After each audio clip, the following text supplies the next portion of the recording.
राजस्थान भूगोल में अपन झीलों के बारे में देखें। प्रश्न है कि कौन सी झील अलवर जिले में स्थित है। बड़ा सिंपल प्रश्न है सर। पहले अपन बाकी झीलों की बात कर लेते हैं। मानसागर जो झील है ये जयपुर में है। ये कहाँ पर है? जयपुर में है, जहाँ पर जल महल बने हैं। कहाँ पर बने हैं सर? इसमें जल महल बने हुए हैं। ये आपको ध्यान रखना है। जयपुर में जल महल मानसागर झील में है। मोती झील की बात करें तो मोती झील का संबंध भरतपुर से है और ये भरतपुर की जीवन रेखा कहलाती है। मोती झील को भरतपुर की जीवन रेखा कहा जाता है। भरतपुर की जीवन रेखा कहा जाता है। इस बात का अपन को ध्यान होना आवश्यक है। उसके बाद में अगर मैं आपसे बात करूं कि जो कायलाना झील है, ये झील जो है ये जोधपुर में है।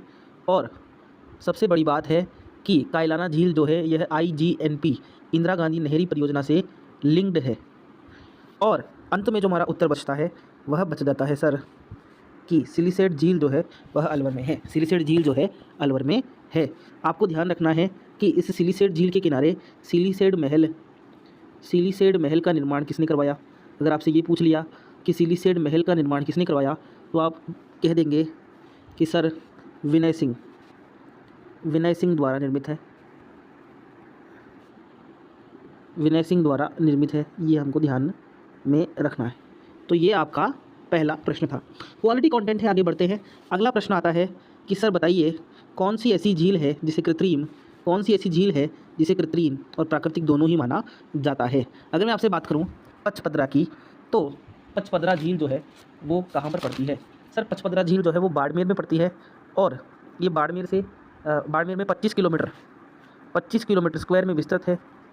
ये हमको ध्यान रखना है। और इसका निर्माण जो है पुंजा भील ने करवाया। पुंजा भील द्वारा निर्मित। तो इसे तो अपन केवल कृत्रिम मानते हैं।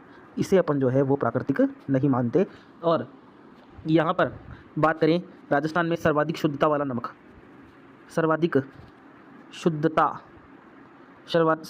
नमक यहाँ पर पाया जाता है। इसके अलावा अगर मैं आपसे बात करूँ तो चिल्का जो है ये उड़ीसा में है। और ये कैसी झील है सर? ये लेगून झील है। कैसी झील है?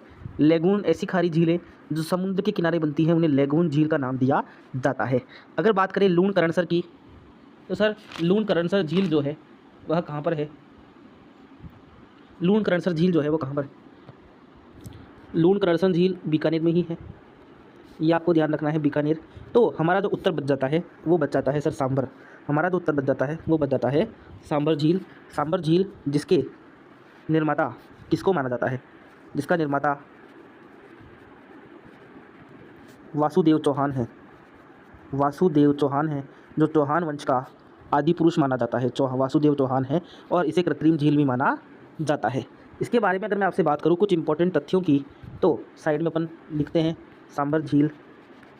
इसके बारे में आपको ध्यान रखना है कि सांबर झील को जो है सांबर झील को भारत की सबसे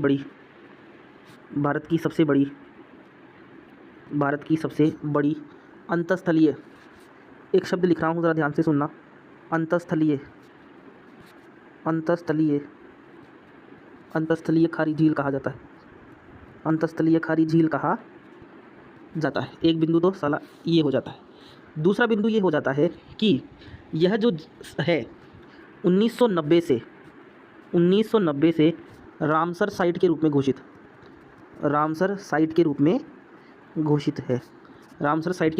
घोषित है।